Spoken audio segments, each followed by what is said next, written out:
Journée mondiale de lutte anti-tabac, la communauté internationale, comme chaque année, commémore ce 31 mai l'événement. Les statistiques par rapport aux conséquences découlant de la pratique du tabagisme sont alarmantes. 10 millions de décès en résultent par an dans le monde, dont 1 million de décès de fumeurs passifs. Depuis quelques années, l'industrie du tabac essaie de réorienter le choix de sa cible vers l'Afrique. 60% de la population du continent ayant moins de 24 ans, les multinationales de l'industrie du tabac jettent leur dévolu sur sa jeunesse pour en faire de nouveaux recrues. Le constat est palpable dans plusieurs pays de l'Afrique de l'Ouest. L'industrie du tabac, pour maintenir son marché et l'accroître dans le temps, a besoin de recruter de nouveaux fumeurs, de nouvelles personnes dans la fumée du tabac. Alors, ces nouvelles personnes, ce n'est pas parmi les adultes. Donc, c'est à dessein que l'industrie du tabac cible les enfants, les jeunes, pour pouvoir continuer à faire des chiffres élevés. Et surtout en Afrique, où les mesures législatives lui donnent un terrain fertile pour le faire. Ça a été toujours une méthode, une stratégie traditionnelle de l'industrie du tabac que de cibler les jeunes, les enfants, de les manipuler pour qu'ils puissent rentrer dans la cigarette. Aujourd'hui, la menace réelle pour l'Afrique et le Niger en particulier, c'est la jeunesse. C'est la jeunesse qui est ciblée parce que vous savez, l'industrie, il faut chaque fois changer ses consommateurs. Il faut renouveler les clients. Il faut remplacer ceux qui vont mourir demain par ceux qui vont naître aujourd'hui dans le but de maintenir les profits permanents. Donc, depuis quelques décennies, ils ont pour cible la jeunesse africaine.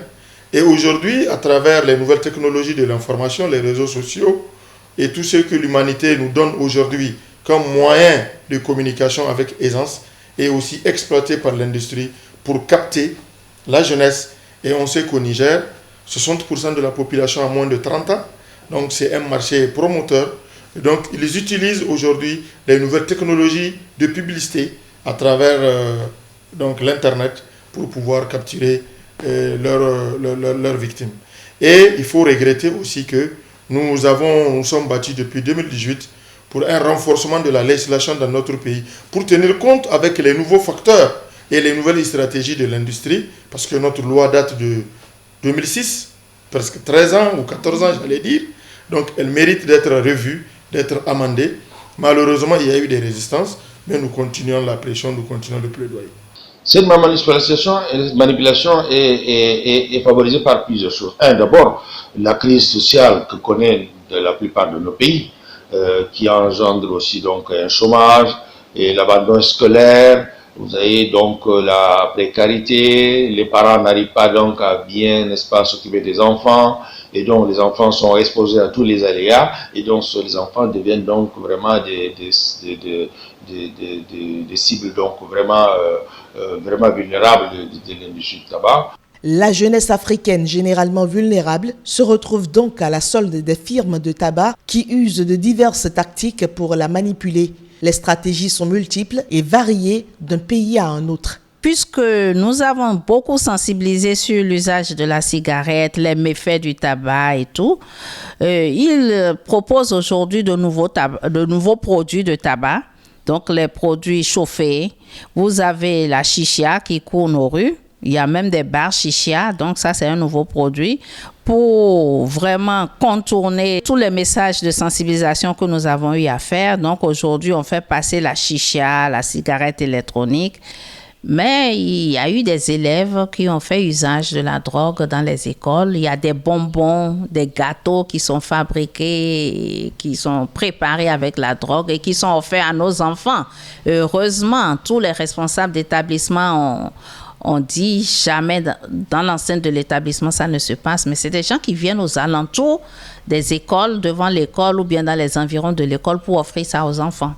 Et puisque ça crée la dépendance, quand ces enfants ont pris ces gâteaux, ces bonbons, ils sont toujours à la recherche de ces gâteaux et de ces bonbons parce qu'ils ont eu ce qu'on appelle la dépendance. L'industrie maintenant essaye donc d'appuyer les vendeurs ambulants et qui sont des jeunes de fois de l'âge de 13 à 20 ans et essaye donc de se donner une certaine légitimité par le fait qu'elle donne de l'emploi à ces jeunes, alors que c'est de la pure manipulation. Ces jeunes mordent à l'appât dans la distribution du tabac, mais en même temps, ces jeunes tombent donc dans, certains n'ont même pas commencé à fumer, mais en vendant de la cigarette, des produits de tabac, tombent donc dans, n'est-ce pas, dans la consommation du tabac. Les industriels aujourd'hui ont des cigarettes convertibles, c'est-à-dire pour des innovations marketing, on a fabriqué des tabacs qui sont dites convertibles, c'est-à-dire qui intègrent des capsules de menthe à l'intérieur du filtre. Cette petite capsule, lorsqu'on l'éclate, diffuse un arôme mentholé dans la cigarette. Et puisque nos lois ont interdit ces genres ou bien l'utilisation de cigarettes mentholées, et donc pour pouvoir passer par les mailles de la loi, ils ont diffusé ces genres d'arômes dans le filtre, et lorsque vous les pressez, la cigarette normale devient une cigarette mentholée, et ce qui permet de rendre plus accro nos jeunes gens. Aujourd'hui, les technologies leur permettent de pouvoir cibler les jeunes et de parler à eux directement, même pas en groupe, mais de manière individuelle. C'est pour cela qu'il doit y avoir un mouvement législatif pour pouvoir cerner et pouvoir restreindre toutes ces formes de manipulation qui rend aujourd'hui la jeunesse plus fragile qu'hier, plus exposée, et naturellement pour pouvoir les enrôler dans la consommation du tabac pour le restant de leur vie. Une seule bouffée de chicha, ça équivaut à fumer 20 cigarettes. Et la capacité d'agir, de rentrer dans le sang et agir sur le cerveau est immédiat. Un apprenant qui se met au tabac, qui devrait avoir toutes ses facultés en place pour bien apprendre et étudier afin de garantir son avenir, ce même apprenant va s'exposer à des maladies pulmonaires, à des maladies respiratoires, à des tas de pathologies qui vont l'empêcher d'évoluer normalement dans le cursus scolaire.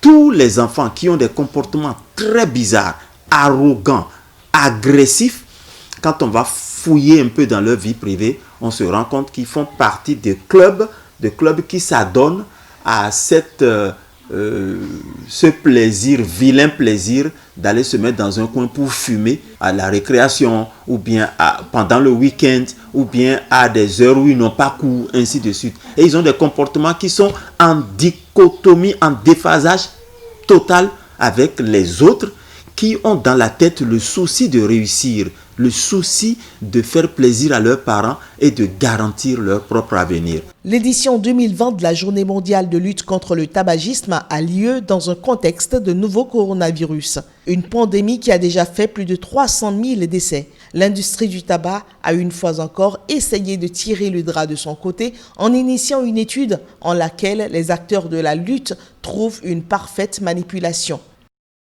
Ils ont, semble-t-il, commandité une étude totalement parcellaire qui aurait tendance à démontrer que les fumeurs pouvaient éventuellement être protégés par rapport à la contamination au Covid-19. Évidemment, les résultats de cette étude est une étude tronquée. L'industrie du tabac a essayé d'utiliser certains blocs pour diffuser des fausses informations, des faux travaux de recherche, en disant que les fumeurs de tabac ne sont pas trop exposés au Covid. C'est de la pure manipulation. Covid tue déjà. Et les gens estiment qu'ils vont prendre des poisons encore pour tuer. Et ils veulent apporter leur aide. Ça relève des questions de responsabilité sociale dont on parle au niveau de l'industrie. Après, elle pourra, une fois qu'elle a aidé tel gouvernement en situation de Covid à agir dans tel ou tel champ, elle peut se prévaloir de ça pour faire des demandes et influencer négativement les politiques publiques en faveur de la lutte contre le tabagisme. Et nous sommes en train de vivre cela avec des études où l'industrie entretient l'amalgame et la confusion dans les esprits. Dans la pandémie du Covid-19, ils ont osé le faire. Et les résultats, c'est que il n'y a que 5% de fumeurs parmi ceux qui sont atteints de COVID-19. C'est faux. C'est faux. S'il y a eu beaucoup de décès en Chine et dans les pays d'Europe, c'est parce qu'il y a beaucoup de fumeurs. Ils n'ont pas de poumons sains. Et cette maladie, nous savons que ça crée la fibrose des poumons. Donc, quand vous êtes fumeur et que vous êtes contaminé par le coronavirus, vous n'avez pas de chance de survivre. Vous allez développer une forme grave, la forme compliquée de la maladie avec des complications respiratoires et vous n'allez pas vous en sortir. C'est ça surtout qui explique la cause des décès très élevés dans les pays d'Europe et en Chine. Chaque pays à son niveau mène la lutte dans la mesure de ses capacités, mais pour la société civile, il reste encore du chemin pour réussir à garantir la protection des jeunes vulnérables au tabagisme. Au niveau des décideurs, et c'est le point le plus important, la peur du gendarme est le début de la sagesse. Nous avons une législation que nous avons prise depuis 2017 et qui contient des dispositions qui permettront à l'État de pouvoir prendre des mesures pour contrer l'industrie du tabac. Mais jusqu'à ce jour, cette législation n'est pas dotée d'instruments juridiques pour faciliter sa mise en application. C'est la sensibilisation de nos jeunes gens à ces méthodes, puisque lorsqu'ils seront au parfum de ces méthodes, ils pourront se protéger. Les pays pris individuellement ne pourront pas faire face aux industriels, mais ensemble, lorsqu'ils vont avoir des mouvements d'ensemble, ils pourront contrecarrer ces méthodes subtiles d'endoctrinement de nos jeunes gens. Il doit y avoir un mouvement législatif pour pouvoir cerner et pouvoir restreindre toutes ces formes de manipulation qui rendent aujourd'hui la jeunesse plus fragile qu'hier, plus exposée et naturellement pour pouvoir les enrôler dans la consommation du tabac pour le restant de leur vie. Ce qui est très bien, les enfants ne peuvent pas fumer à la maison. C'est des enfants qui sortaient pour aller fumer dans ces bars, dans ces restaurants, à l'insu de leurs parents. Donc, je pense que ces mesures de protection, ces mesures barrières contre la COVID-19 sont des mesures qui ont favorisé la lutte anti-tabac et ça va faire que beaucoup de fumeurs vont abandonner, vont arrêter de fumer. Dans la plupart des pays africains, le tableau n'est pas rose sur le plan de la lutte anti-tabac, mais de considérables efforts sont faits par les décideurs.